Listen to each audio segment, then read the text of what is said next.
वे कमलिया वे कमलिया वे कमलिया मेरे नादान दिल वे कमलिया वे कमलिया वे कमलिया मेरे नादान दिल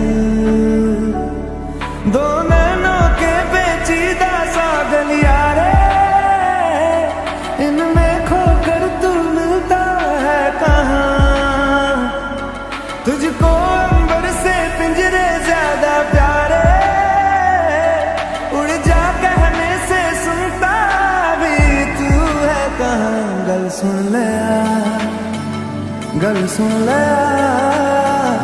वे कमलिया मेरे नादान दिल वे कमलिया वे कमलिया वे कमलिया मेरे नादान दिल क्या करना है तो प्यार कर पूरी बात कर कमलिया वे कमलिया मन मर्जी करके देख ले बदले में सब कुछ हार कर कमलिया वे कमलिया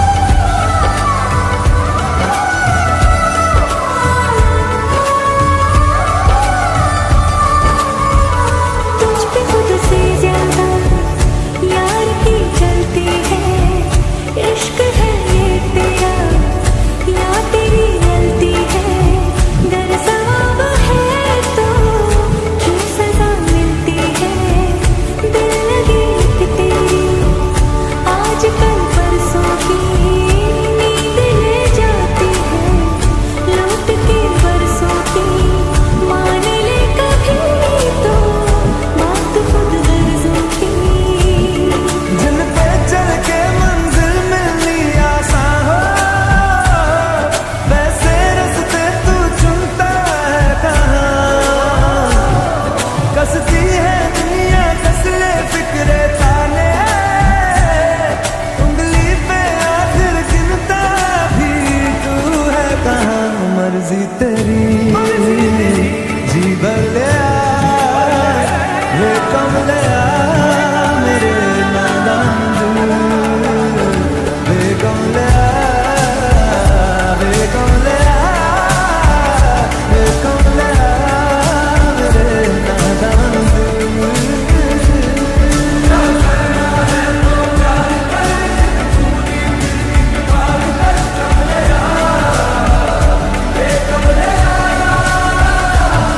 मन मर्जी करके देख ले बदले में सब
हंसते वो बेगाने, झूठे वो अफसाने, तू न हो जिनमें।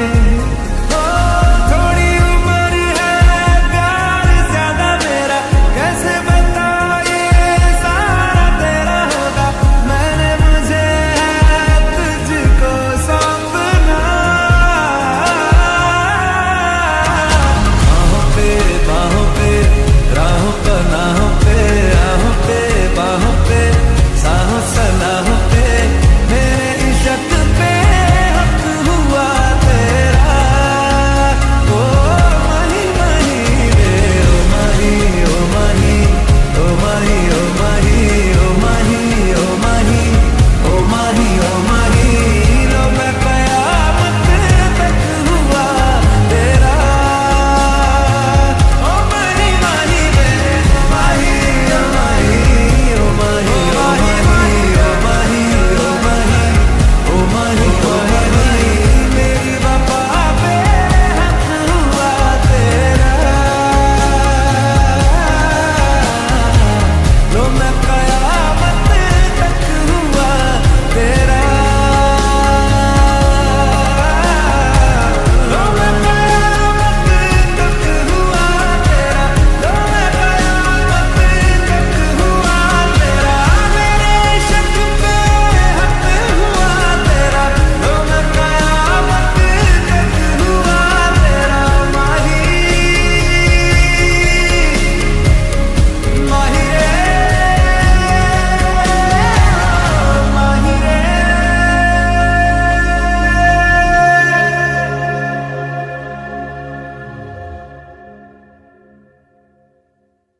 हो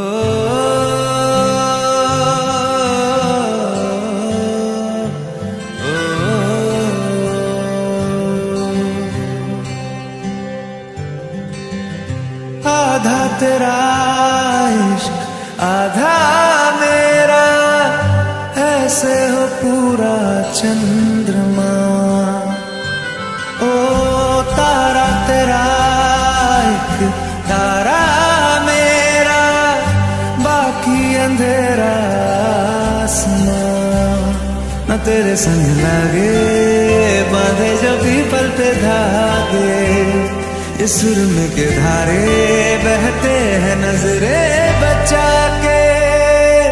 बदरंग में सतरंगा है इश्क रे, जोगी में और गंगा है इश्क रे। बदरंग में सतरंगा है इश्क रे, जोगी में और गंगा है इश्क रे।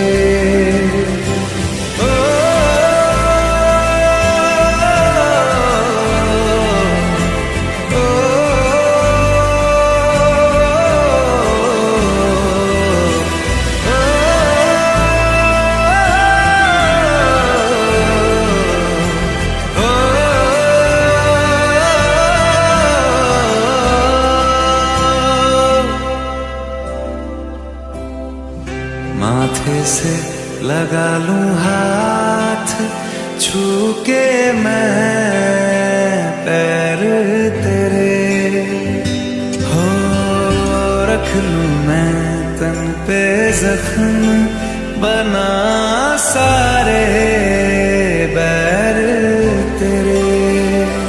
रुकना नी तू हुण रुसड़ा नी मैं, तेरा नी रहा तेरा खुद दा भी मैं।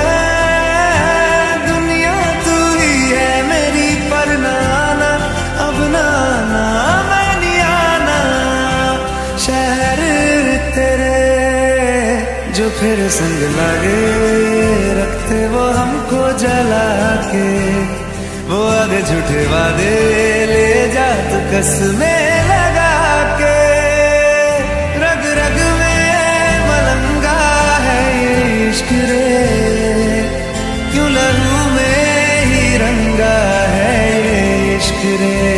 हो बदरंग में सतरंगा है ये इश्क रे, जोगी में और गंगा है ये इश्क रे। ओ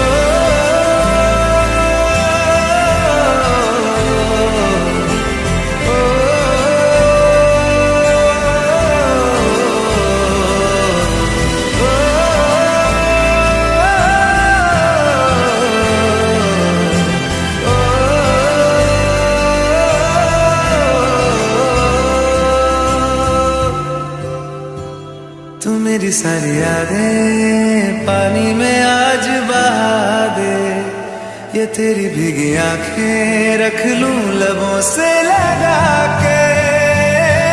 मैं समंदर परिंदा है ये इश्क रे, मन मातम और जिंदा है ये इश्क रे।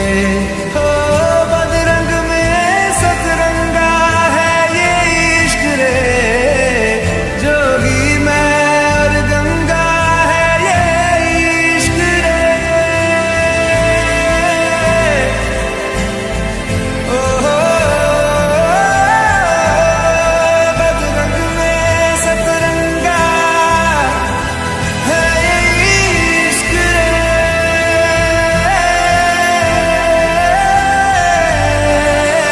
जोगी मैं और गंगा है ये इश्क रे।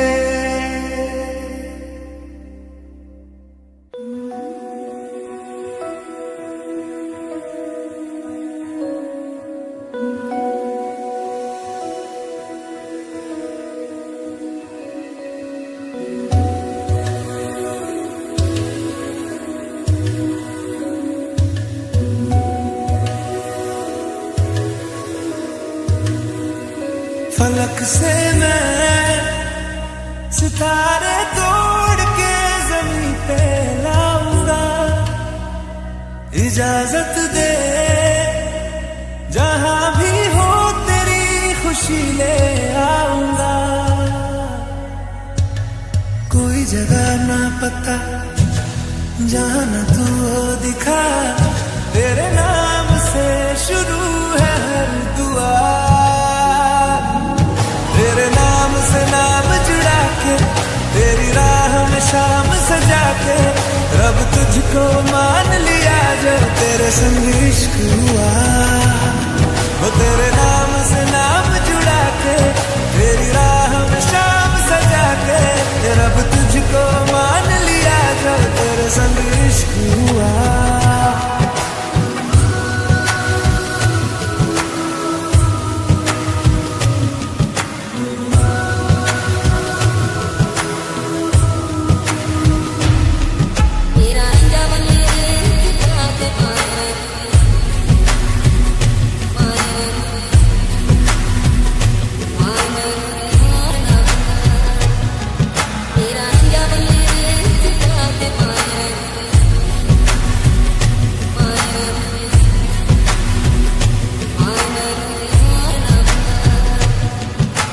तेरे ख्यालों का शहर में हूँ, तूने मुझे बसा दिया।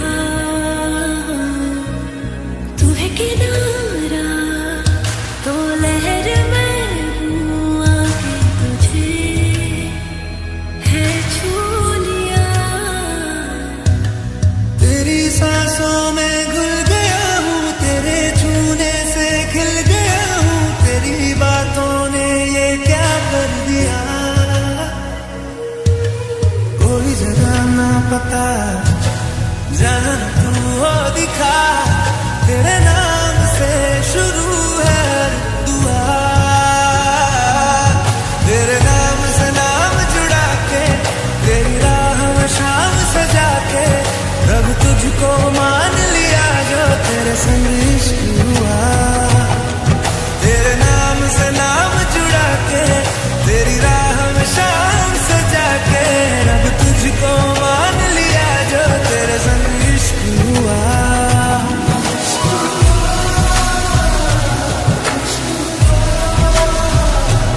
तेरे संग तेरे संग तेरे संग इश्क हुआ। इश्क हुआ, इश्क हुआ। तेरे संग तेरे संग तेरे संग इश्क हुआ।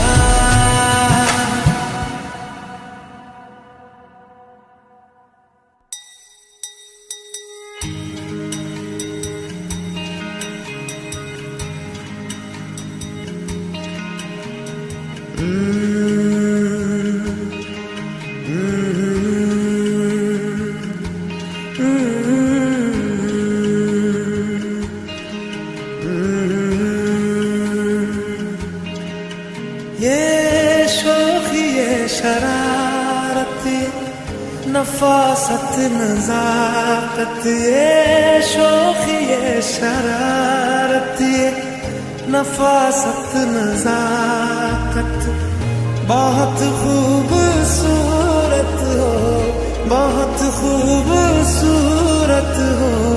आप सर से पा तक दिल झूम झूम दिल झूम झूम दिल झूम झूम जाए, दिल झूम झूम दिल झूम झूम दिल झूम झूम जाए।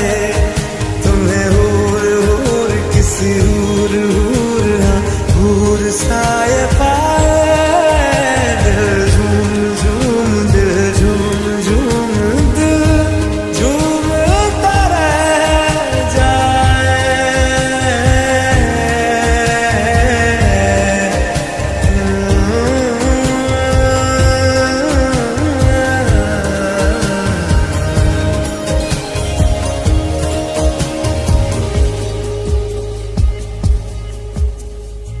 सबसे जुदा है तेरी अदाएं, दिल तेरा कायल हो ही गया। जुल्फे तेरी काली घटाएं, धूप में बादल मिल ही गया। ये तेरी निगाहें करम फरमा है, तू मुझ पे हुआ मेहरबान। मैं कैसे भुलाऊं आपकी नायत, बहुत खूबसूरत हो, बहुत खूबसूरत हो। आप सर से पा तक दिल झूम झूम दिल झूम झूम दिल झूम झूम जाए, दिल झूम झूम दिल झूम झूम दिल झूम झूम जाए। तुम्हें हूर हूर किसी हूर हूर हाँ हूर साए पाए, दिल झूम झूम दिल झूम झूम दिल झूम तरह जाए।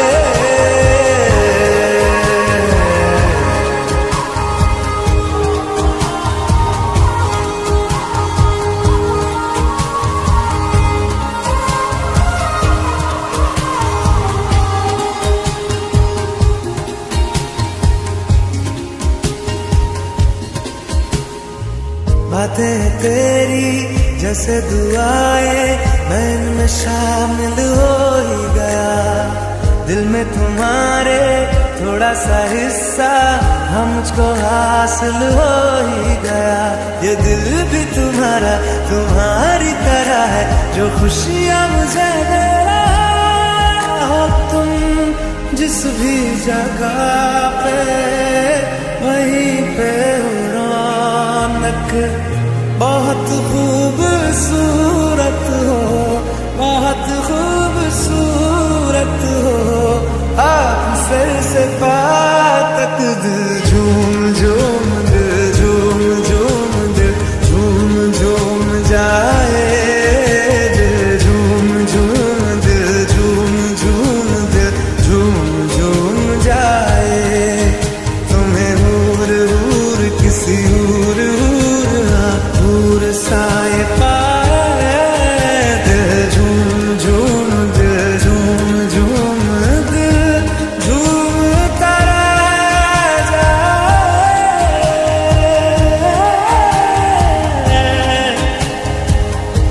झूमता रह जाए।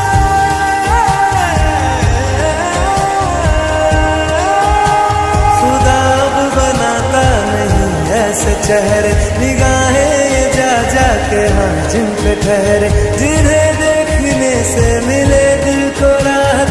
बहुत खूबसूरत हो, आप सर से पा तक।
ऐसी मुलाकातें होती रहे, तू जो मेरे पास रहे, जादू सा यूं चलता रहे।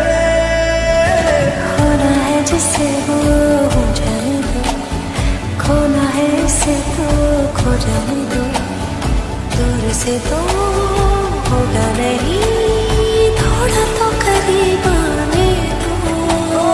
लाखों मिले कोई भी ना तुम सा मिला, ओ मेरा ये दिल तेरी ओर चलता गया ना रुका। मेरे यारा, मेरे यारा,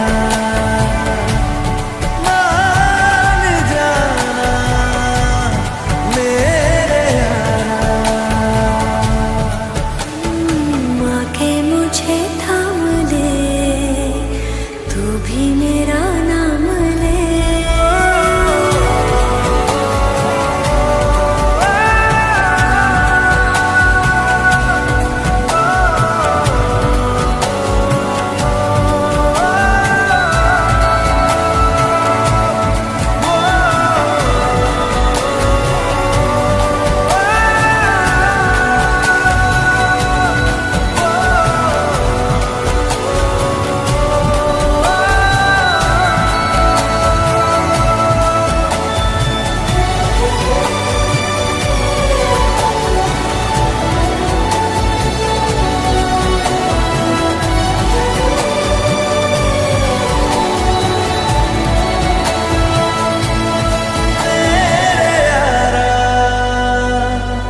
मेरे यारा, मान जाना मेरे यारा।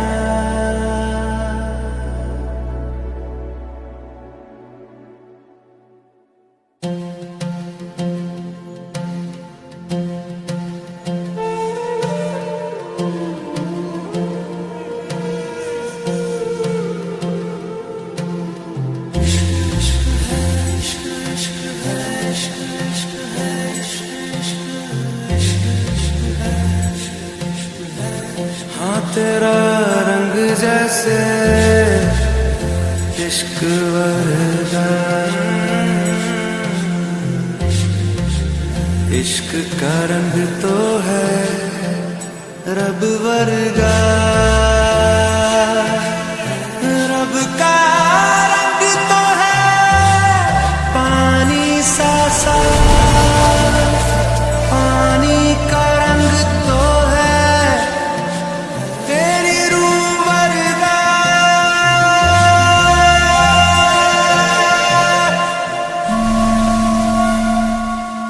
ऊंची ऊंची दीवारों को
कैसे छुपाए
तेरा।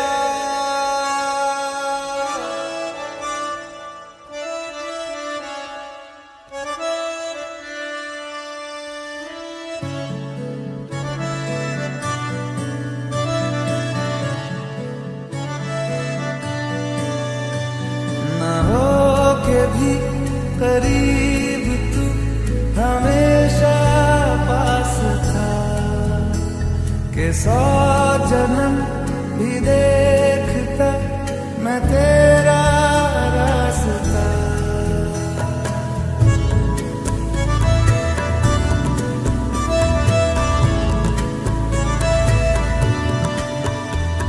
ना हो के भी करीब तू हमेशा पास था, के 100 जन्म भी देखती मैं तेरा रास्ता।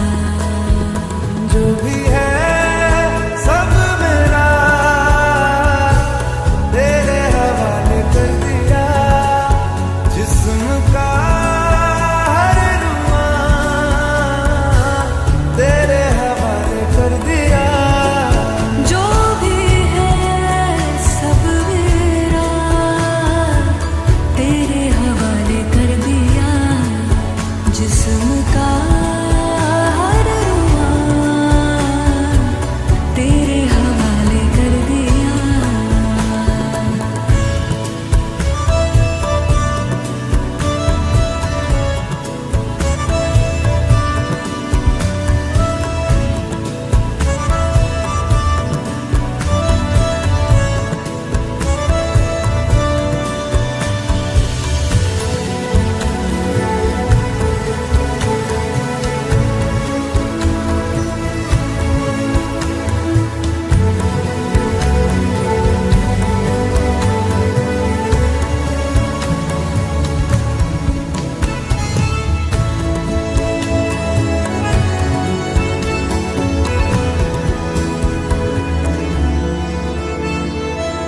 देखा ज़माना सारा भरम है, इश्क इबादत इश्क करम है, मेरा ठिकाना तेरी ही दहलीज़ हो। मैं हूँ दीवारें छत है पिया तू, रब की मुझे नेमत है पिया तू, मेरे लिए तू बरकत का तावीज़। जरा कभी मेरी नजर से खुद को देख भी, है चाँद में भी दाग पर न तुझ में एक भी। खुद पे हक मेरा तेरे हवाले कर दिया, जिस्म का हर रुआ तेरे हवाले कर दिया। जो भी है सब मेरा तेरे हवाले कर दिया, जिस्म का हर रुआ तेरे हवाले कर दिया।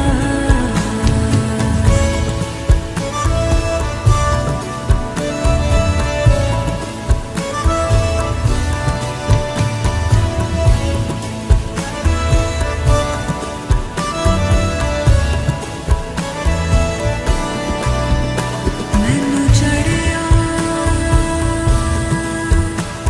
इश्क में रंग तेरा एक हो गया, अंग मेरा अंग तेरा। रब मिलिया जद मिलिया, माही मैनू संग तेरा।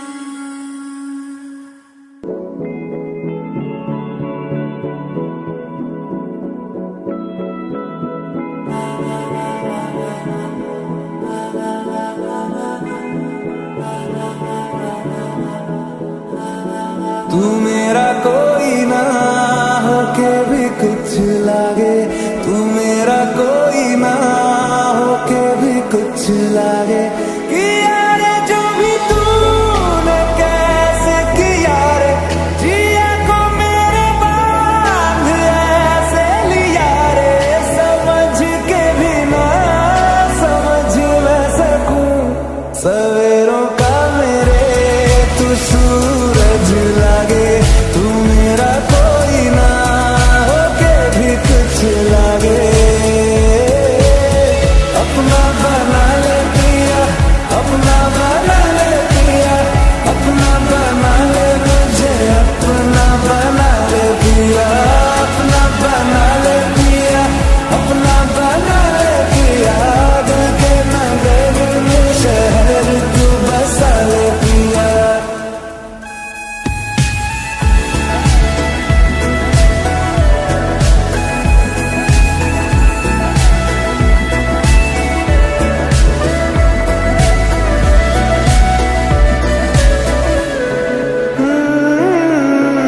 छूने सके हाँ तेरे फीकी रुतों को रंग लगे, तेरी दिशा में क्यों चलने से मेरे पैरों को पंख लगे।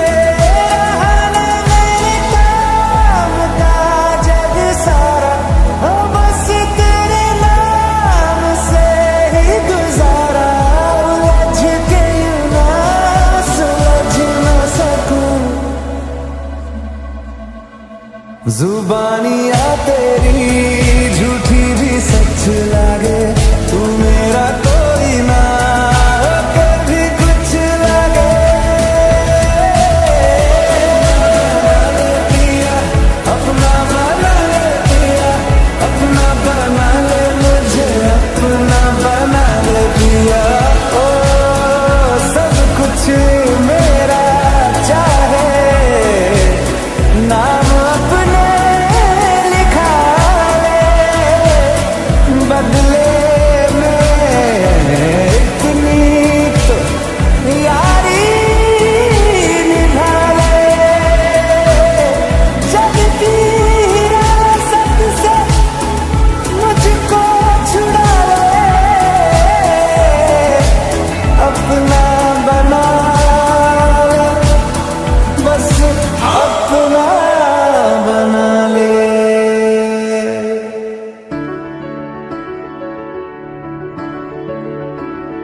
बेरंगे थे दिन, बेरंगी शामें आई है तुमसे रंगियां, फीके थे लम्हे जीने में सारे, आई है तुमसे नमकीयां। बेइरादा रास्तों की बन गए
को पार किया, मोहब्बत में यूं हद को पार किया। तुमसे भी ज्यादा तुमसे प्यार किया, तुमसे भी ज्यादा तुमसे प्यार किया। दर्द की हदों को भी पार किया, दर्द की हदों को भी पार किया। तुमसे भी ज्यादा तुमसे प्यार किया, ओ तुमसे भी ज्यादा तुमसे प्यार किया। तू मेरी थी मेरी है अगर खबर आ जाए, बेसब्रे से दिल को बेवक्त समर आ जाए। खुशी दे के तुमको गम उधार लिया, खुशी दे के तुमको गम उधार लिया। तुमसे भी ज्यादा तुमसे प्यार किया, ओ तुमसे भी ज्यादा तुमसे प्यार किया।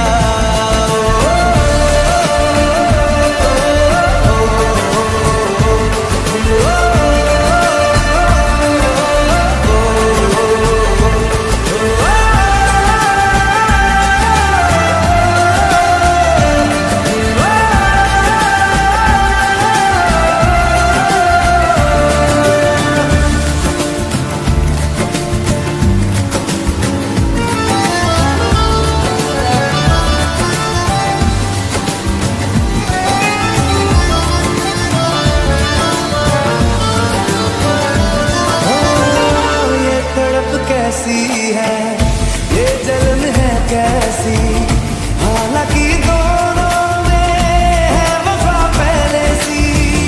जो रंग तेरा है वो रंग है मेरा, कुछ मैं तेरे जैसा कुछ तू मेरे जैसी। जुदाई ने हमको इकसार किया, जुदाई ने हमको इकसार किया। तुमसे भी ज्यादा तुमसे प्यार किया, ओ तुमसे भी ज्यादा तुमसे प्यार किया।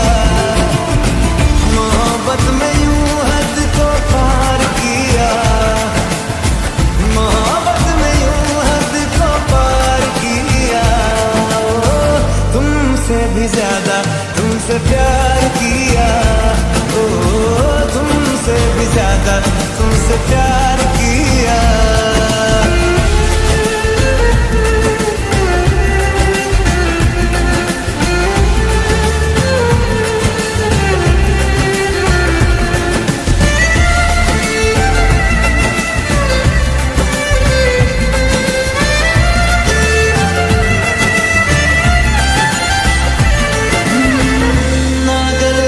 फिर से फिर जरा चैन आए, ओ मेरे होठों पे फिर तेरे ही साए।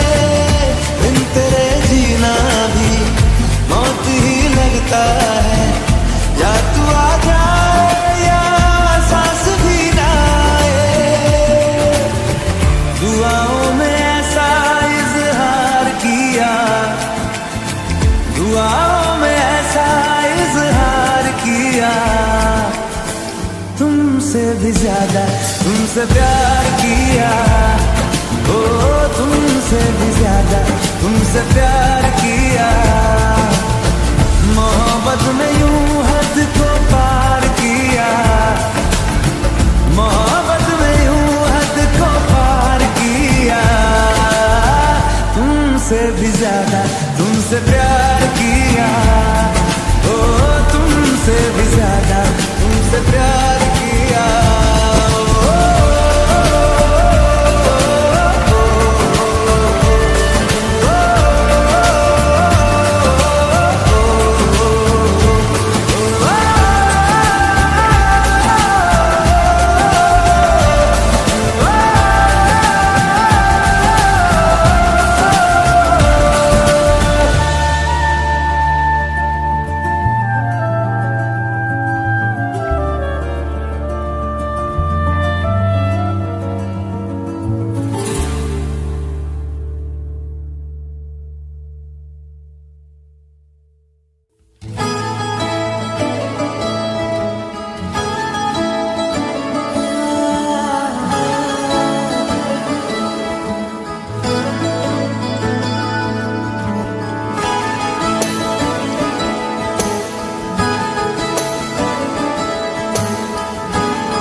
तेनू इतना मैं प्यार करां, एक पल विच साबार करां। तू जावे जे मैनू छड़ के, मौत दा इंतजार करां। कि तेरे लिए दुनिया छोड़ दी है, तुझ पे ही सांस आके रुके। मैं तुझको कितना चाहता हूँ ये तू कभी सोच ना सके। तेरे लिए दुनिया छोड़ दी है, तुझ पे ही सांस आके रुके। मैं तुझको कितना चाहता हूँ ये तू कभी सोच ना सके।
छोड़ दी है, तुझ पे ही सांस आके रुके।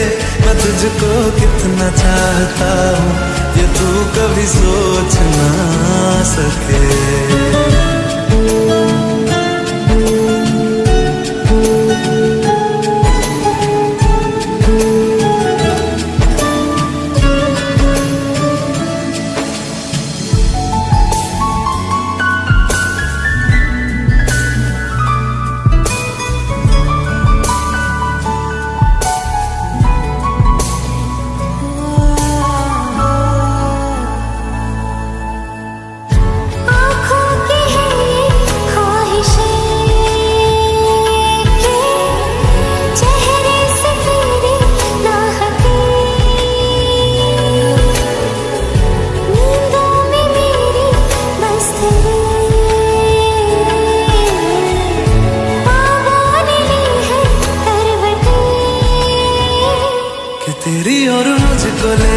चले ये दुनिया भर के सब रास्ते। मैं तुझको कितना चाहता हूँ ये तू कभी सोच ना सके। तेरे लिए दुनिया छोड़ दी है, तुझ पे ही सांस आके रुके। मैं तुझको कितना चाहता हूँ ये तू कभी सोच ना सके।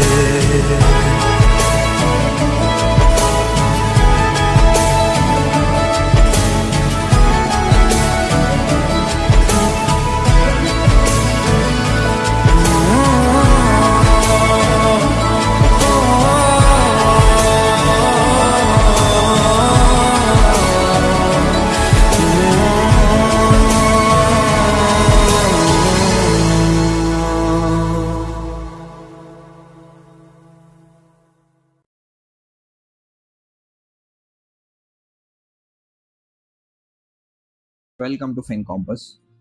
So today we are going to see on how to identify a multi-bagger stock using a screener website which is completely free, and I'll be walking you through a step-by-step approach on how to use this query, where to use this query and all those aspects, and we'll try to filter the stocks, right? Most of the investors spends hours of time in understanding about a company.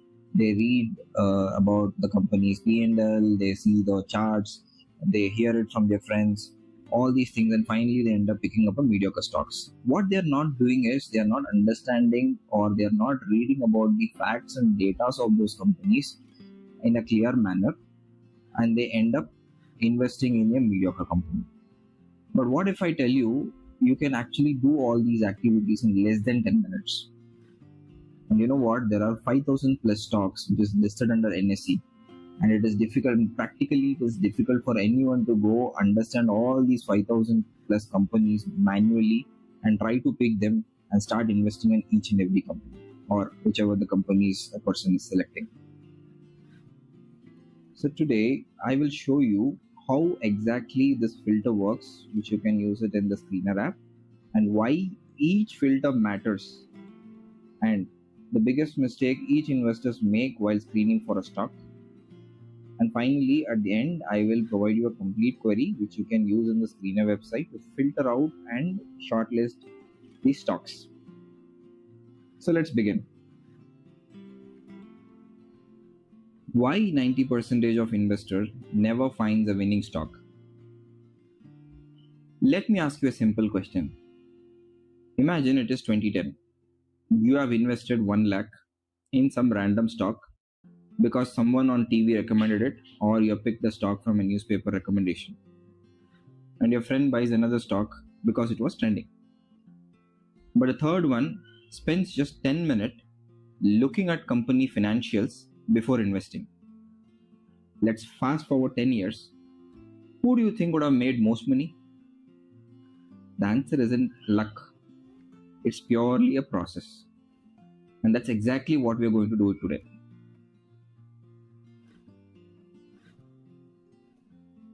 Most of my friends approach me and they ask, which stock should I buy? Can this stock actually double, or it can go up? Is it too late for an entry at this particular point for this stock? You know what? These are all really a wrong question. The right question is, how do I actually identify a great business before they even become popular? But the harsh reality of the market is the retail investors picks up the stock which already has reached 100%. And then the news channel comes into picture, they start talking about it. Oh, this stock is actually gone up and the company has invested in so and so. And the YouTube content creators, they also start making the videos. And then the usual cycle begins. The friends start sharing the videos and then it becomes popular. The investment starts. So this is a fake bubble, right? Unfortunately, this is not a smart money investing. So today, instead of discussing all these like trending stocks or whichever is buzz in the market, instead of discussing tips, instead of discussing the predictions, I'm going to show you something much more powerful.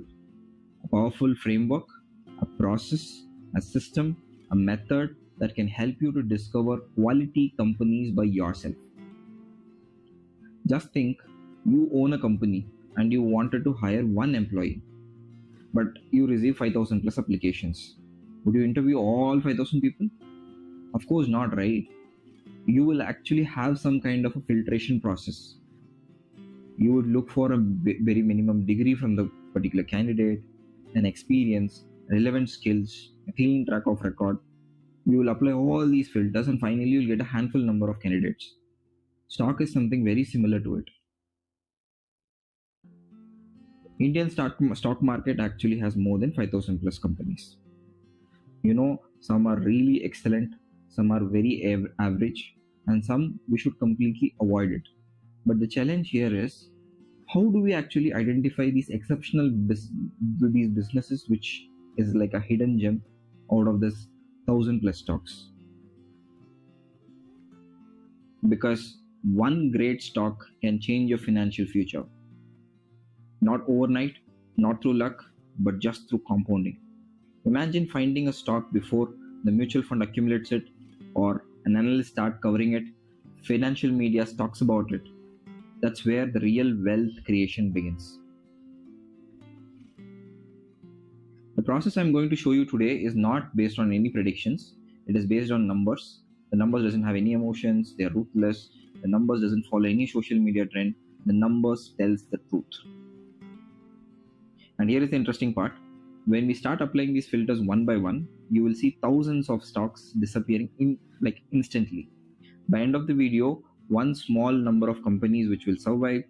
Those survivors are the companies that deserves further research, and some of the names that appears may genuinely surprise you. I should have never heard of such companies which this is the NSE website which I was highlighting about, where all Indian stocks are getting highlighted or listed. So here, as on 12th June 2026, after market close, 3,390 stocks are traded overall. Let me get inside. So here we get the complete list of stocks which has been traded, or they have taken it for stock purchase, option trading, future trading, all those things. So at the end, you can actually see there are around 68 pages. So it has so many number of stocks which is listed, and the retail investors invest on these stocks. And now let's move on to the screener website, and this how the screener website would look like. The website URL is screener.in, and let's go get inside and log into this particular page. Once you click login, you will find either with your email ID or with Google. So I clicked Google and immediately it got logged in. And once after you log in, this is how the dashboard would look. So we'll start with these 3000 plus stocks, whichever is listed in NSE as on today. One by one, we are going to apply the filters. Every filter will act like a security guard. The weaker companies will get removed, average companies will definitely get removed, and the poor companies will also be washed out. Only the strongest businesses which would survive will stay back, and we will do a further research on that. Before we start applying the filter, comment below how many stocks do you think will survive after we apply the condition. 1000, 500, 50, 20. Keep the guess in your mind, because by end of the video we will see the actual numbers. The framework we are going to build has 4 pillars. Pillar 1 is growth. Is the company increasing profits and sales? Pillar 2, the financial health. Can this company survive difficult times? Something like this war, the pandemic, or something of that sort. Pillar 3 is the valuation. Are we paying a fair value for this company? And pillar 4, does the company deserve our money? Every filter we use today belongs to one of these 4 pillar categories. Let's start with understanding our first filter, EPS, which is earnings per share. The basic formula for this particular share is the net income of the company divided by total number of the shares outstanding. For an example, let us take the net income of the company is around 100 CR, and the total number of shares which is available in the market is around 10 CR. So when we divide these two things, we are getting earnings per share as 10 rupees. Now think that the company's net income grows from 100 CR to 200 CR. In such a scenario, the person who's holding the company share will get 20 rupees as earnings per share. And similarly, whenever the company's growth is increasing, automatically your earnings per share will also increase. And now let's see how this can be used in the Screener app, and we'll be able to filter some stocks. Now let's get into the Screener website.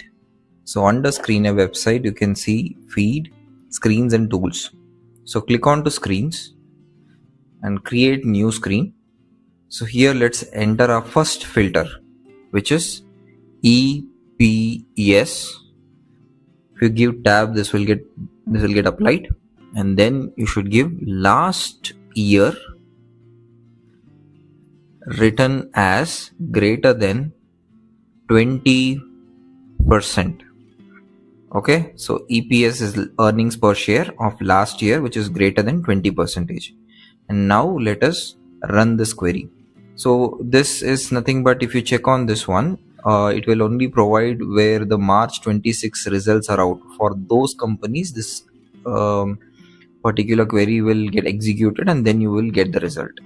So now I'm not checking out this particular box. I'm just directly running on the entire stock, whichever it is available. Let's see the result. So once I click this one, I'm seeing this particular window where 888 stocks are getting listed in 36 pages. So the first stock is Srinivas L and F. This is a stock where the earnings per share is around 240.83 rupees. Clear? Now let's get back and try to change this for 3 years.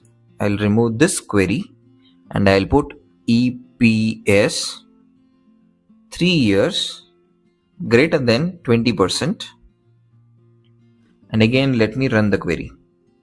So now Srinivas is gone and Eureka Industries is in the first, and you can see this EPS value for 3 years, which is 35.29%. So now how many stocks are written? Around 1779 stocks, and we have 72 pages which is listed here. Okay, let's get back. We'll do one more. Let's delete EPS of 5 years greater than 20%. So this 20% it is left to you. If you wanted to increase or decrease, you can try changing this and you can play around with this particular number based on your kind of stock selection strategy. So again, Eureka still stands in the first place, but the earnings per share value has percentage has actually changed. It is 85.56. So now you can see here, which is the total number of stocks which is returned is around 1482 stocks. Around 60 pages we have. I believe you would have understood how we are using this earnings per share in the screens.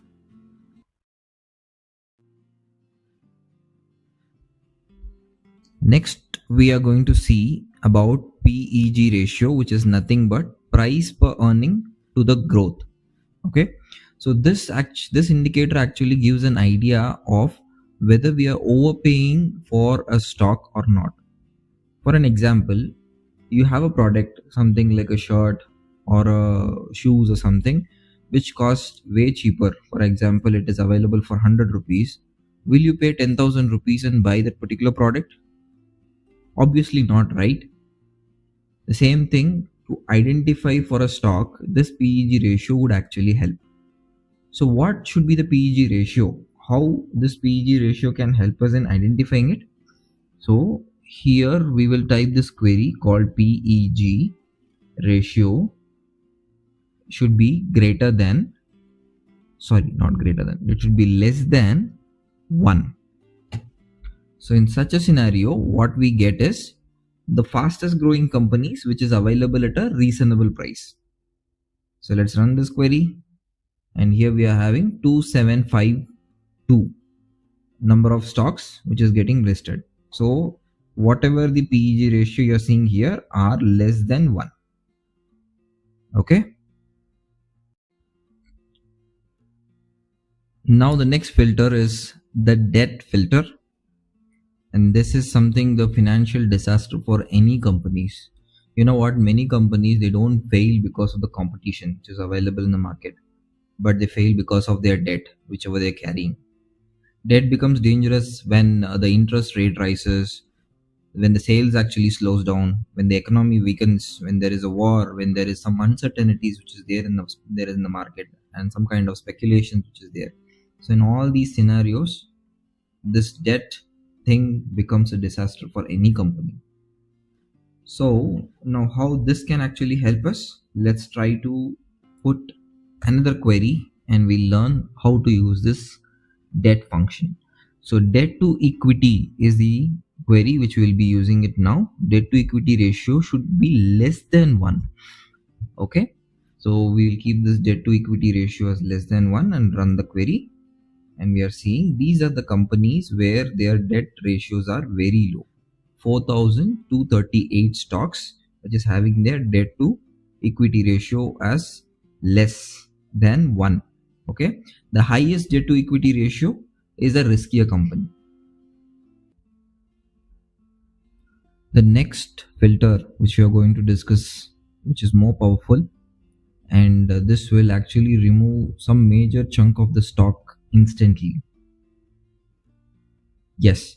So this is nothing but the market capitalization, because many tiny companies, they actually have poor governance, low liquidity, and they have higher risks. Some level or to a good extent of established company, they can actually sustain any kind of market disasters or any kind of government policies which they come in place. So the market capitalization plays a crucial role for any company to survive for a longer duration. So how we can actually use this as a filter to actually identify or to remove the ones which are very low or poor quality stocks. So for this, the query is market capitalization. Let's say it should have more than 10,000 crores. Okay, so let's put this and run our query, and we are seeing only 575 companies are listed as of now. So for the first one, which says PNG, and the market cap, okay, so market cap is here itself. So 29,193.56 crore is the market capitalization for this company. So market capitalization is very powerful. So this removes all the small cap players or who are having very less kind of market acquisitions. So this will be eliminated. Only dominating players who are having stabilized market positioning will get listed as of now. The next most important query which you need to learn for the screener website is ROCE. ROCE is nothing but return on capital employed. So the formula for this one is earning before interest and taxes divided by the capital employed, and this particular value should be in percentage. So this is nothing but the amount which the company is earning before they pay the tax, which will be divided by the total capital which they have invested in that particular business. This is the simple way to remember it. Okay, so now let's get into the query, how we can actually use this query and filter the stock. So return on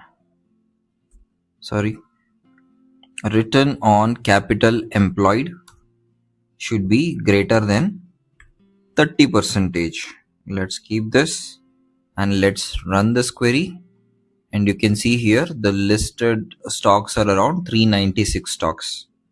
So Eureka Industries, Srinivas, Orosil, Magnus Steel, so these are the companies are having a very good return. Okay, so now with all these learnings, I will try to give a kind of a query, a list of queries. Let's collate all the queries together and see a final result of stocks, of filtered stocks, on which we can work upon and we can start investing. Based on our learnings, we have understood what is EPS, market capitalization, what is debt to equity ratio, and what is ROCE, and a few more. So, and there are thousands and thousands of queries or thousands financial terms which is available. I have not covered much in this particular video, which I'll be like trying to cover in the upcoming videos. But as of now, I am trying to provide you a kind of a consolidated query, which I will be running in front of you. So let's run this particular query, which I've already kept it ready for you. So in some screeners, this ROCE will directly work. On some screeners, you need to give the full form for it, right? So this has EPS, sales growth, PEG, debt to equity ratio, price to earning, market capitalization, ROCE, current ratio, and promoter holding. Okay, so promoter holding is nothing but the investor's holding percentage in that particular company. Okay, so now with all these inputs, let's run this query and see 18 stocks are getting listed. As I mentioned earlier in the beginning of this particular video, so the query has a powerful result. All around, like almost 5,000 plus stocks has now narrowed down to 18 final stocks. So now you need to do your research on all these 18 stocks, in which one you need to invest. And also, as I mentioned, in these 18 stocks, you would have not seen many of the, or not heard of many of these companies, like Force Motor, which I know, and Vare Renewables. This company is actually funding or like is a sponsor for this IPL. Kowai Medical. So these are some companies which is familiar to me. The remaining are completely unfamiliar to me. So with this, we are at the end of this video. As a bonus, I will provide you one more multi-bagger list of queries which you can use to identify small cap and mid cap multi-bagger stocks. So here we go. So this is the query for it. I will try to pin this in the description, this one as well as the previous query whatever I've used. If you found this video useful, please do leave your valuable comment which will encourage me to post further videos, and I will try to share more advanced stock screening strategies, and I've already uploaded a few more calculators in my YouTube channel. Please do check out those videos also, which will be helpful for you. And if you want a part 2 where we will build specifically for a potential multi-bagger stocks, please do let us know. Thanks for watching this video. Please do like, share and subscribe for FinCompass. Hello everyone, welcome to FinCompass. What if I told you that someone who's spending 50,000 per month today, as on today, might need more than 2.8 lakhs per month after their retirement? That's exactly to maintain their existing lifestyle. Most of the people, they are actually underestimating their retirement plan. They are actually underestimating the inflations. And that's exactly why I've created this simple retirement planning calculator for you today. I will show you how to calculate your retirement corpus, how much monthly SIP you need to do from now, and why inflation is the biggest retirement risk, and how to use the goal seek in Excel, and how to get this calculator absolutely free. Let's begin. Before we get into the calculator and this Excel sheet part, let me ask you a simple question. If your monthly expense is 50,000 today, how much do you think you will need after 30 years? Some people, they don't actually think about the inflation and other parameters. Some they tell 60,000, 70,000, maybe even 1 lakh. But actual number, if you just take 6% or 7% of inflation, approximately the math would come somewhere around 2.87 lakhs per month. You know, your milk cost, your daily essential cost, your vegetable cost, everything would have been multiplied by then. 2.87 lakhs is someone's annual pay at this point in time. Now let's start with the overview of this Excel sheet. So here we have 5 sheets in total.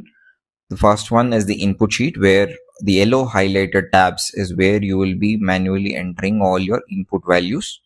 And the second sheet is about the corpus build based on some scenarios which I've created. And third one is where critically we will be using the goal seek formula, or goal seek option rather.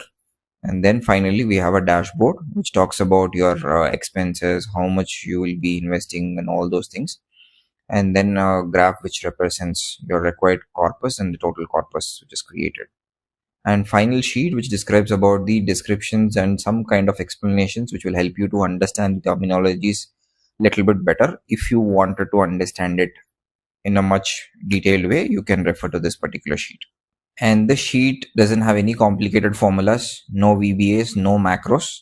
So it is just a simple Excel sheet with the formulas whatever we have already discussed in our previous videos. If you have not checked those things, please do check in my channel. Let's move to the next sheet. So here we have the retirement corpus calculation, which has the inputs which is fetched from the previous sheet. So let's start with the current age. So this we are fetching it from the previous sheet, input B5 column. Similarly, retirement age we have targeted as 60, life expectancy as 80. Now just for example, I'll just try changing this number from 80 to 75. You can see this is getting, this sheet also, the value changes.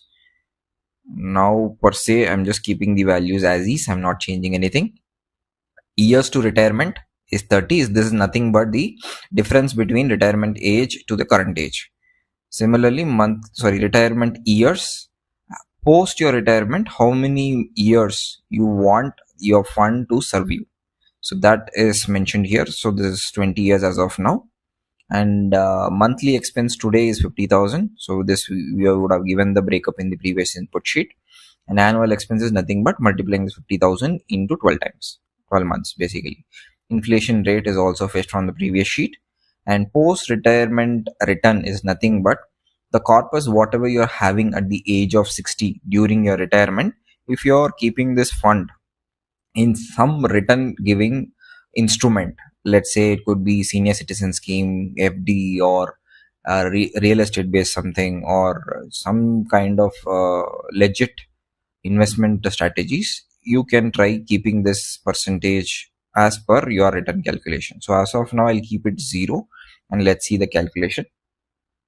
And here future value expense at the time of retirement. So now this is what you need to understand. Today's expense rate is 50,000 rupees per month. So to maintain this 50,000 rupees lifestyle at the age of 61 post your retirement, it will be somewhere around 2,87,000 rupees for you to buy the same types of milk, groceries, medical expenses, or your daily transport expenses. It could be what all you have actually mentioned in this expense column to maintain the same lifestyle during the age of 61. You need 2,87,175 rupees to lead that lifestyle. Okay, it's really shocking, right? So annual expenses at retirement. So it is nothing but multiplying the 2,87,000 by 12 times, you get this figure. Considering this as the input value, the retirement corpus calculation has been done. Okay, so for you to retire at the age of 60, you need a corpus amount of around 12 crore 67 lakh 66,000 rupees in your savings account, so that you will be able to retire, and that fund will serve you to maintain a normal decent life, which is lifestyle basically. So below this I've given one more table where, let's say you're going to retire by age of 50 or 55, 60 and 65. This is the corpus you might need for you to serve the remaining life expectancy period. If you're retiring at 50, you need 27 crores. If you're retiring at 55, you need 18 crores. If you're retiring at 60, it is 12 crore. If you're retiring at 65, it is 8 cr. So here the key is not your investment first, it is the time and the age whatever you are going to start your investment. So please do start your investment at the earliest possible. And this number looks to be really unrealistic at this point in time. 12 crores, 27 crores, 18 crores. Oh my god, this is like really making me to get stressed. No, don't think so much. So a consistent investment will actually lead you to build a humongous corpus. So keep consistently investing in which are all the financial instruments possible. Try to start saving at this point in time so that you will be able to achieve your financial goal and have a peaceful retirement life. This sheet has little bit of more numbers, so stay with me. I'll try to explain this as simple as possible for you to understand. Okay, let's start here. The required retirement corpus value is 12 crore 67 lakh 66,000. Hope you remember from where we actually got this value. It is from the previous sheet. This is the number at the age of 60. This is the value you should accumulate, right? Now the next one, FV of your existing corpus is nothing. It says 1 crore 49 lakh 79,000. So FV is nothing but future value of your existing corpus. Oh my god, from where this number, my existing corpus has become 1.49 cr, right? So this is nothing but we have actually mentioned our in-hand investment immediately, right? Input sheet B27. Let's go and check there. Input sheet B column 27th cell, which is 5 lakh. So this 5 lakh, if we are investing for a tenure of 30 years, starting from today, for 30 years, if you would have maintained, not invested, like kept that fund in some instrument which is giving 12% return, that would have generated 1.49 cr as a corpus, right? Hope this is clear. Now the corpus gap is, so the requirement is 12 crore, we have 1.5 crore, and what is the gap is the difference between these two, right? And now that if you are going to do an SIP of 10,000 rupees, so previously I told I am not going to talk about step up, but I have considered step up here for calculation to understand it easily. So we are considering a step up SIP of 10% on this 10,000 rupees monthly investment. So those who are not aware what is step up SIP, it is very simple. Now this month you are investing 10,000 rupees for 1 year. 10,000 rupees you are investing starting from January till December. The next month you will increase this 10,000 by 10%. So you will invest 10,000 and 11,000 rupees as your next month SIP, right?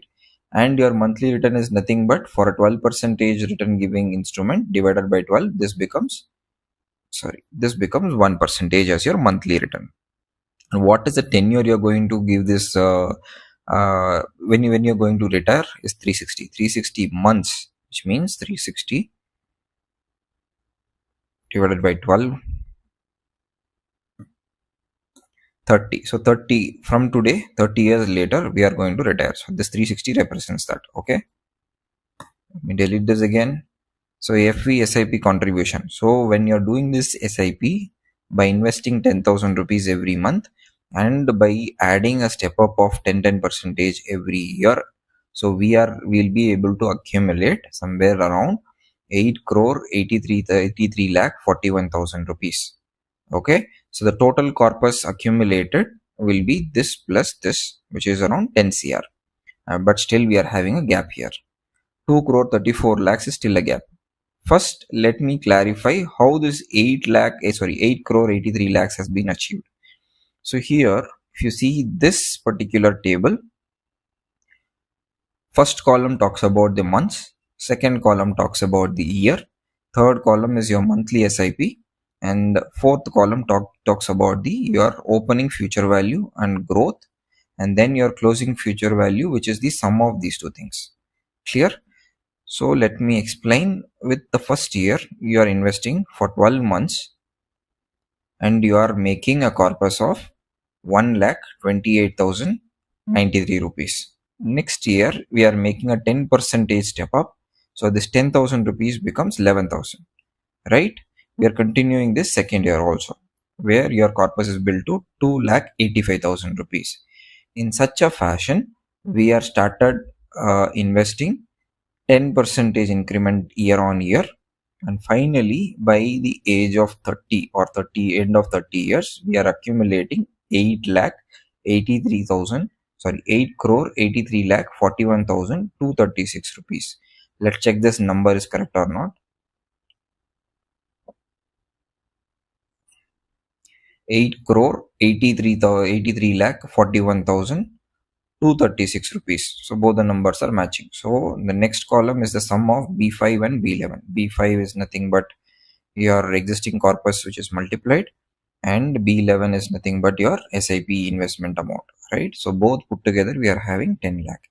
Now the culprit, or the one which is threat for us, the shortfall of 2 crores, which is highlighted in red here, right? Now we need to see if we adjust something, we should be able to achieve this or make this difference as 0.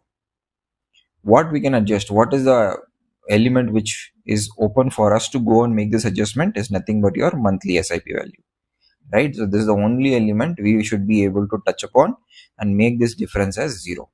So this is where we are going to take help of this goal seek and make this gap as 0 and find what is the monthly investment which I need to make for me to achieve this target. I hope you are clear till this particular point. Next, let us see how we can use this goal seek option. Let's start the key thing of our today's video, how to use goal seek. So this is one of the math function. So first, to understand goal seek, to find where is goal seek, so you will see this toolbar. Under toolbar, select data section, So under data section, there is a option to do forecast with data. Okay, so under this, let's click on what if analysis. Under what if analysis, there is scenario manager, goal seek, and data table. So let's click on data seek. Okay, then you will get a pop-up like this. Let me repeat it once again for you.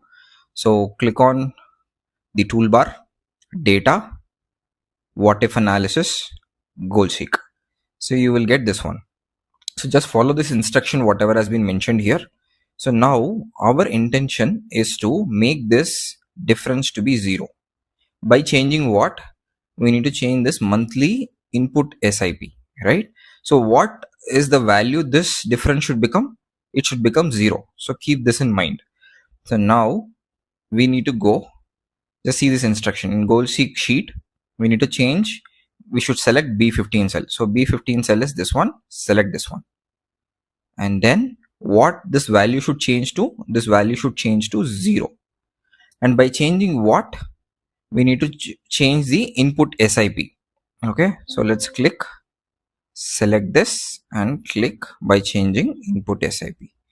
Okay, and now if I press OK, it's giving me an error. Cell must contains a value. Okay, so this error is because I have called out this value from the input page. So now let's directly go to the input page and select this monthly SIP input. So initial monthly SIP 10,000. Let us select this cell and give OK. So with this, we can see the magic happened. The difference of goal seek has become 0. And the FB contribution by investing monthly SIP, this value has increased from 8 crores to 11 crore and 17 lakhs. And the total corpus created is 12 crore 67 lakhs. Right? What is the value now? It has been changed. You can notice this initial monthly SIP has changed from 10,000 rupees to 12,654 rupees, which is a difference of 2,654 rupees is the difference which has been created for us to achieve our target retirement corpus. So let's scroll down. Okay, sorry, I gave cancel. Let me repeat it again once again for you. Data, what if analysis, goal seek. We should select the cell. It should become 0 by changing initial monthly SIP and give OK. And then here you need to press OK to have the number retained.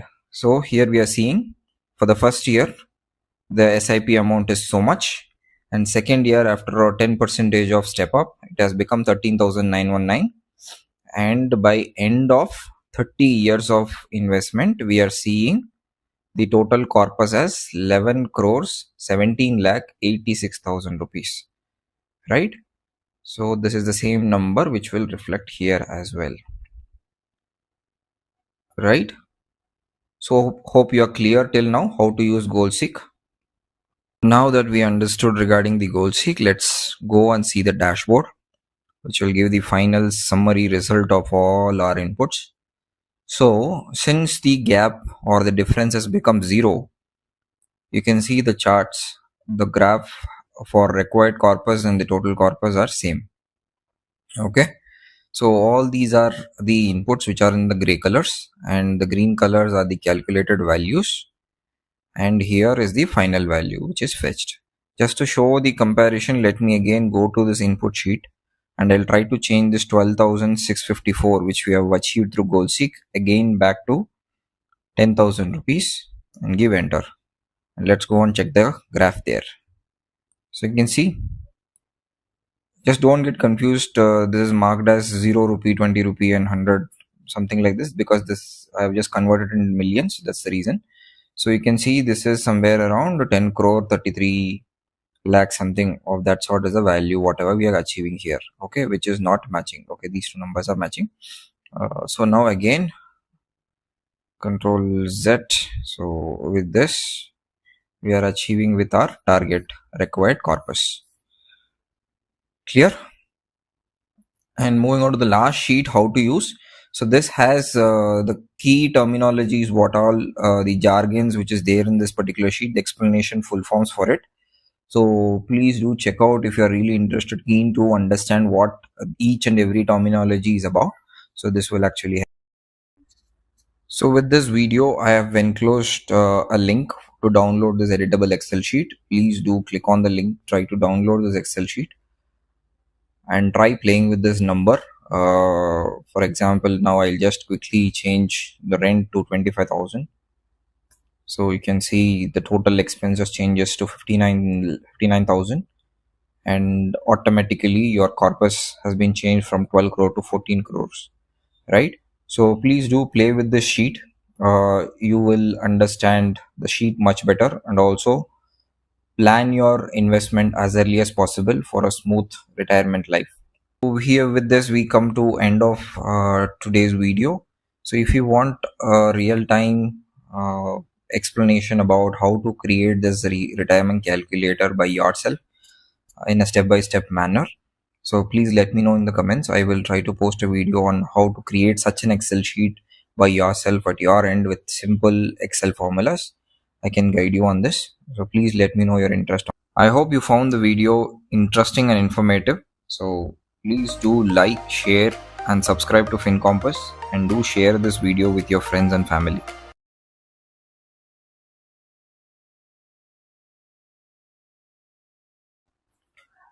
Hello everyone, welcome to FinCompass. Today we are having a new video on mutual funds.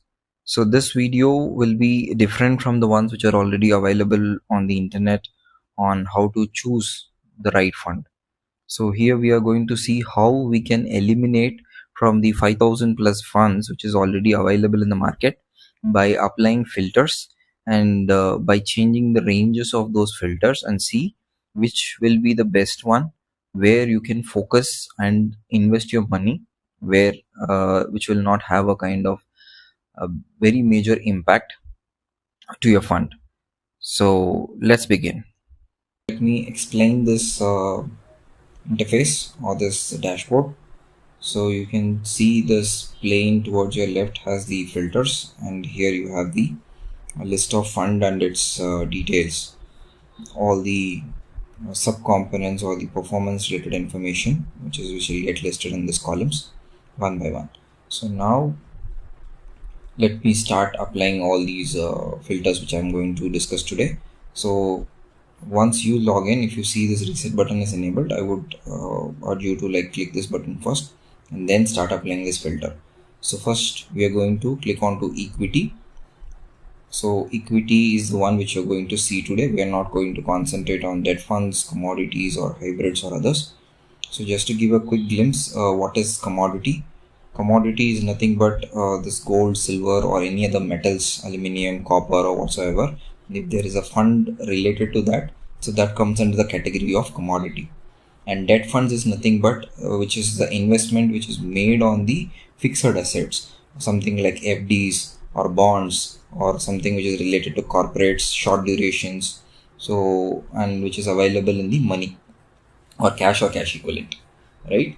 And coming to equity, equity is nothing but the investments which is based on the companies, the stocks accumulation. This can be on a single companies, blue chip companies, large, mid, small or combination of something. So these all are categorized under equity. And moving on to hybrid is nothing but it is combination of all the three, or it is combination of any two. So this comes under the category of hybrid, right? And then comes others. Other category is nothing but FOFs, fund of funds. So this is a little bit too advanced at this point in time. Let's park this. I'm not going to discuss anything today because the video is not anyway related to this. Let's stick to equity at this point in time. So the first filter is equity. We have applied this. And next, let's click on to the growth funds. So there are other funds which is available, but as of now, let's stick with growth fund. And let's move on. We are not going to apply any filter on the AUM. And then comes the 3-year CAGR and expense ratio. So this is not sufficient. We are going to add the next set of filters. For this, let me click this add filter button. And under this, first let me untick this first. And then again let me click this one, so it starts as a fresh column here. So previously it was aligned here. For a visual appearance, I just wanted to rearrange it there. And next comes CAGR of 5 years, which is cumulative annual growth return of 5 years, and for 10 years these are selected. And then under risk category, I'm not choosing anything, and portfolio compensation, I'm not choosing anything, but you can just understand debt holding is nothing but the debt fund ratio in that particular fund which you are going to filter out today. Similarly, equity ratio, large cap, mid cap, and other categories. So this is what this talks about. And then the crucial area is Sharpie ratio, Sortino ratio. P ratio, I will not take this at this point in time. Let me keep it aside, or if I can compare it with category PE, this will make sense for you also to understand. Then let me move on to scheme info. So here I would take lock-in period. NAV is not required at this point in time. So that's it. So these are the filters which I wanted to apply, and you can see 856 funds are getting listed from 5000 plus funds which was previously available. Right? So this is sufficient for you to now go select a fund and start investing. Definitely 856 is also a big number, right? So let's further reduce by changing the values of the filter and try to further narrow down the results and see which fund is performing better and where you can actually invest your money. So let me first start with the minimum limits. So for 3 years CAGR percentage, it starts at minus 11%. So you would definitely not invest in a fund which is performing in negative. Obviously anyone will not perform in a negative return giving funds, right? So let's talk from the inflation perspective. So India's inflation rate is around 7%. So if you are investing in a fund, at least it should give a return more than 7%. Then it will make more sense for you to invest in that particular fund. And if you are a taxpayer, this 7% inflation on an additional of your tax payment to the government, and this returns will definitely not match. So let's at least take 10% as our minimum, right? So once I applied this, from 800 this has reduced to 439. So keep an eye on this results whatever you're getting once I start applying this filter. So now for a 5-year CAGR, let me again change this thing to 10%. So it's further reducing. And 10-year CAGR, any fund to give a consistent return for 10 years is really difficult. Many funds are new, many funds has gone through all these pandemic cycles, war cycles and all those things, and if it is consistent in giving 10% return, consistent is really a good fund which is properly managed well during all these calamities. So moving forward, Sharpie ratio and other ratios. So if you don't know what is Sharpie ratio, Sortino ratio, I've already explained these things in my other videos and shorts. Please do go check out those things. So as of now, I'm keeping this Sharpie ratio as 0. Anything above 0 or 1 is really good. So after applying this Sharpie ratio, it has immediately become 102. And Sortino ratio, so I'm making this also as 0. Still the number remains same. And PE ratio, I'm not changing anything. Category PE ratio also I'm not changing anything. Let me keep it the same. And lock-in period, maybe I'll explain lock-in period. Lock-in period is nothing but I'll pick an example of ELSS fund. So the employees who are working on private companies, they typically prefer this ELSS fund. Why? Because this can be classified under 80C deduction category. So if you invest in this thing, you can actually submit and get some tax benefit under 80C section. But the problem here is when you invest in this fund, you will not be able to withdraw this fund immediately after the the 3rd year. You need to wait for another 3 more years to completely withdraw this particular fund, right? If you need to understand this thing more, please do let me know in the comment. I will give a clarity on how this lock-in period works, right? So I'm not touching anything on this lock-in period, PE and category PE. Okay, so now these filters are applied and we are seeing somewhere around 102 mutual funds. And with the Sharpie ratio and Sortino ratio, let me try and see. Okay, so this filters a lot of funds, so let's not directly do this one. Let me keep this as 0.5. So we have somewhere around 20 funds, so which is decent for us to do our research. So I believe till this you are with me, you're clear. If you have not understood, if you're not clear, please do rewind the video, again watch it, make these concepts very clear or filters how it actually works before getting into the next step. Okay, now with the filtered funds, what and how we are going to further scrutinize and see which fund we can actually select, right?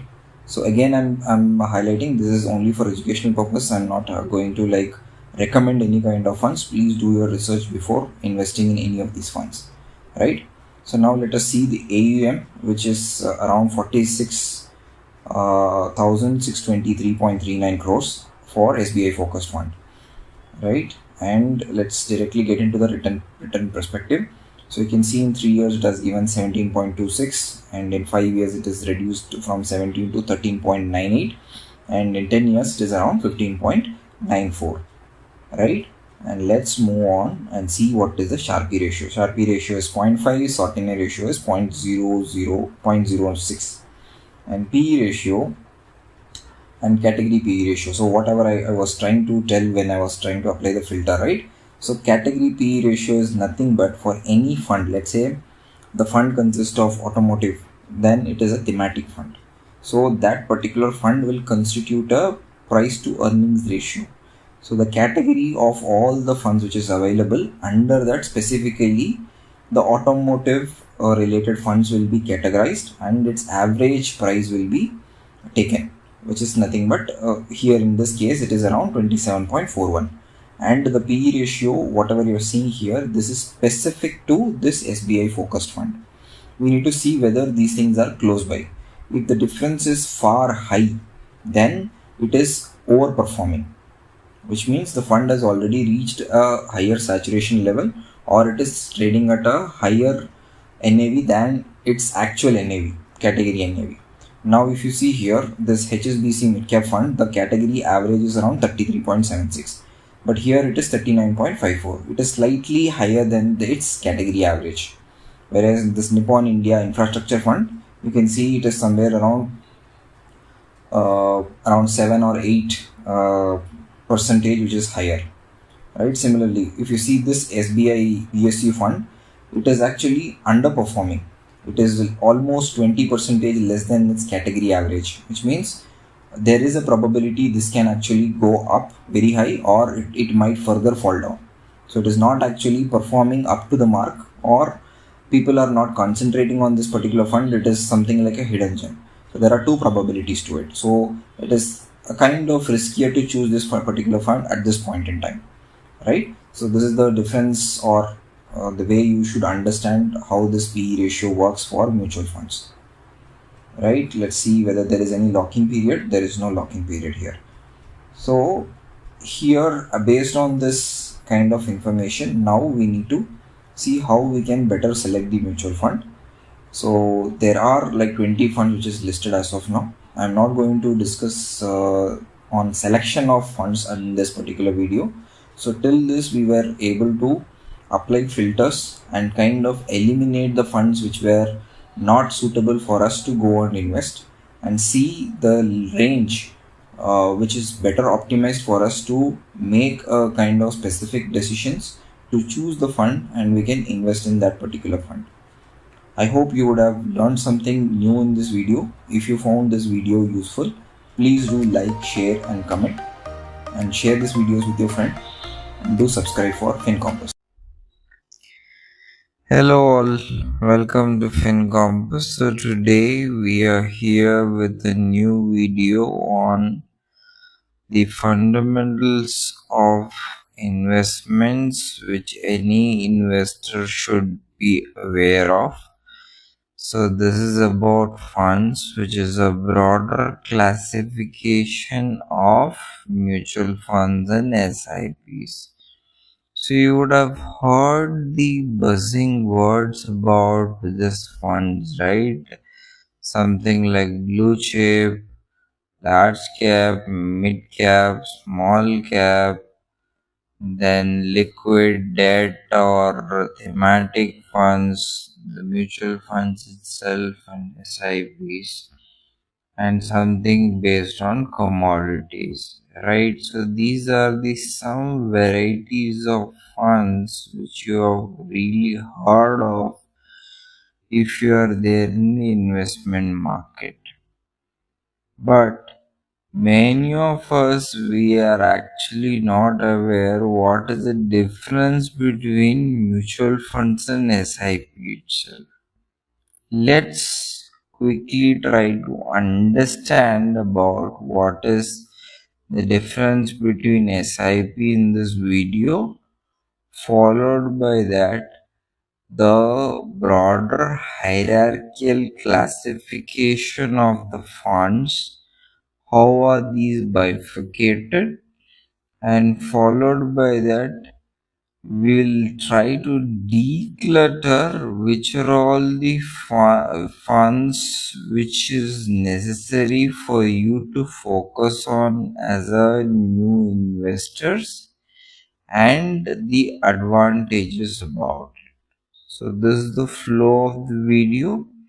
Stay with me till end to understand the fundamentals very clearly. Let's move on. The major difference between mutual fund and an SIP, which is systematic investment plan, is about the frequency of investment. The investment on mutual fund can be a lump sum investment, and you can do a multiple times of lump sum investment at different frequencies. Whereas in systematic investment plan is about a mindset and a discipline, where you will invest your investment on a regular basis on a set frequency. Coming to the risk, we see SIP as a low risk, whereas mutual fund will be moderate to high risk. And the volatility perspective, SIP will be low, whereas mutual fund will be on the higher side. Now to understand this thing much better, consider a person A is investing on a mid-cap fund, and the person B is also investing on the same mid-cap, but A is investing one time and B is investing monthly in a consistent way, right? So the person A assume that if he has invested this particular fund on on this mid cap fund when it is completely saturated, or it is somewhere closer to the saturation point, in such a scenario he will actually get a kind of a very smaller profits in his investment, whereas this a person B who was is investing monthly basis is averaging out the profits. Now let's say he is invested in the month of January, he puts 10,000 rupees. On that particular month the profit was around 5%, and in the month of February he got a profit of around 10%, and in the month of March probably it could be 7%. It can go, it since because of the volatility of this particular fund, it could actually fluctuate, and finally he would get a consistent return by end of the year. So here that's the reason SIP, doing SIP on a monthly basis is actually a low risk, and the volatility perspective also defines based on this. Now let's move on to the fund hierarchy classification. So when you see this hierarchy chart, you can see there are so many bifurcation and so many funds which is getting listed here, and there are furthermore funds which is there which is not defined here. Let's not break our brains, break our heads in understanding all these funds. Let's declutter and try to focus on large cap, mid cap, and liquid funds, debt funds, and small cap funds, right? So this will be our focus. Let's focus on blue chip funds, large cap funds, mid cap funds, and small cap funds. Blue chip funds and large cap funds majorly constitutes are the companies, top 100 companies which are already performing very good, or they are the leaders for our country, so they are classified under blue chip and large cap. The next set of companies are called as mid cap funds. Some categories which is having a very good AUM, and they are falls under the startup category. All comes under small cap funds. Now let's go one after the other to understand what is blue chip. So as it's clearly mentioned here, these are the well established companies, something like Tata, Reliance. All these companies are very well established. If there is a minor impact because of geopolitical issue or anything, the fluctuation on this particular fund will be very minimal. This will actually create low volatility on the fund, so the risk appetite on this particular funds are very low, and the growth potentials is also moderate. Why? Because this is already a saturated fund. Cap fund. So large cap funds are the top 100 companies which is there in the market, who are already almost saturated companies, well established business models which they have in our country. Here the volatility rate of such funds are low to medium. Why? Because the mid cap funds are also like pushing them and getting into this large cap particular category. So the risk appetite here would be considered as low to mid, whereas the growth potential is moderate here as well. And moving on to mid cap companies, these are the companies starting from 101 to 250 companies, which as per NSE ranking. So here the market capitalization is medium, and these companies having a higher risk potential because they are very volatile. They start investing on strategic businesses, which is very new, trend based, all these areas, and the growth potential is also very high. At the same time, it has equal amount of risks.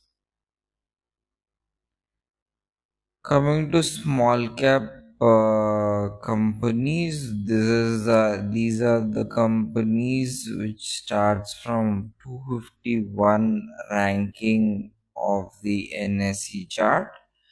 So here the capitalization is very small, so they are growing companies. Here the risk is much higher than the mid cap companies. The growth potential is also very high based on their business cases, but there are some risks. These companies may even shut down. So that is the reason many people they are skeptical in investing in small cap funds, right? So I believe you would have understood the difference between large, mid and small caps and also the blue chips. So a broader classification is very clear now. So you as an investor, now you can choose which, based on your risk appetite, where you wanted to invest your fund. If your risk appetite is low, then I would recommend you to go with blue chip or large cap companies. If you are little bit aggressive, try to invest in mid cap, and if you are a very aggressive risk taker, you can opt for small cap fund. Or rather, you wanted to have a composition, you can try choosing a mid cap, small cap and a large cap based on your fund allocation. Let's say if it is 10,000 rupees, if I'm a new investor, I would ration my 10,000 rupees in such a fashion. I would invest probably 2,500 rupees in small cap, 3,000 in a mid cap, and the remaining funds in a large cap. So this is how my bifurcation would be there if I wanted to ration a 10,000 rupees. So thanks for watching this video. If you found this video really interesting, please do like, share and subscribe to FinCompass, and do share this video with your friends.